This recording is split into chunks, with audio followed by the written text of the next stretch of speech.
the international threat posed by ISIS, both through propaganda, perhaps through directly organizing foreign attacks and inspiring the kind of fighters who we saw strike last week in France? The individuals who carried out these attacks in Paris were originally radicalized not by ISIS, but in coordination against the United States invasion and occupation of Iraq. That's what initially brought them into this fight.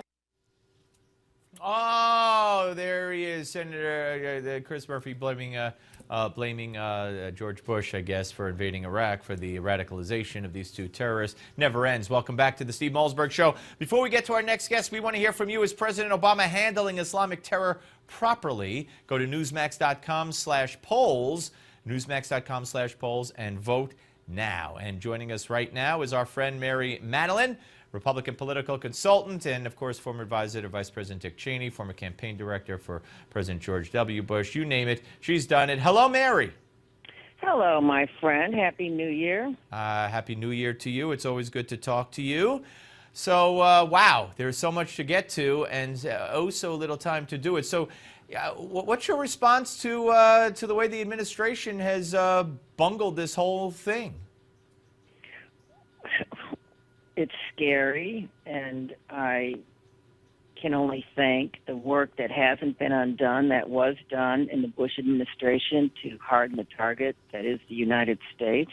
There are cells here, and we now have which are in capacity to gather intelligence and to fight these cells has been reduced, if not eradicated. We have more porous borders, so it's pretty scary. It requires constant vigilance. And, of course, the whole world thinks we're idiots now. And the culmination of that was the Paris thing. The Paris, that was absurd. I mean, completely, I don't even know what to say about it, except I'd ask your listeners to consider this. You know how many people, I say this as somebody who's worked from the inside of a war White House twice. There's so many people involved in the decision to go or not to go, from the DOD, from the State Department, the National Security Agency, the president's political guys, his communications guys. There's hardly an agency, department, or assistant to the president untouched by that kind of decision. And they all failed, so that says one of two things. There's either massive incompetence or the fish stinks from the head, rots from the head down. No one wanted to say to Obama, this is a mistake. It was a horrible mistake. Obviously, they convinced him after the fact. But what about the vice president or the secretary of state? Everybody in the world is going. Every leader in the world is going. We send nobody. We have the attorney general in country on his own plane, and he doesn't attend.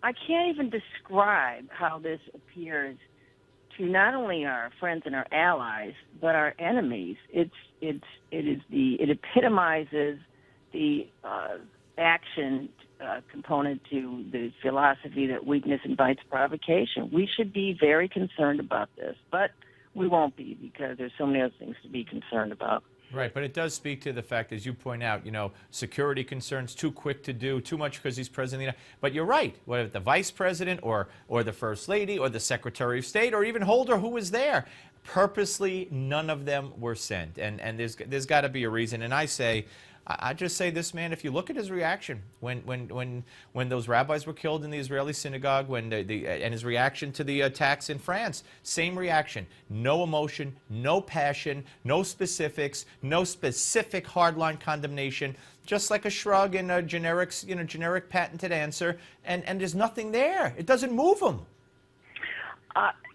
In that vein, every Sunday, I go to Mass every day, but at least once a month, and sometimes more than that, our priest talks about, and we pray for, literally the genocide of Christians all over the world, and the lack of outrage about it, concern about it.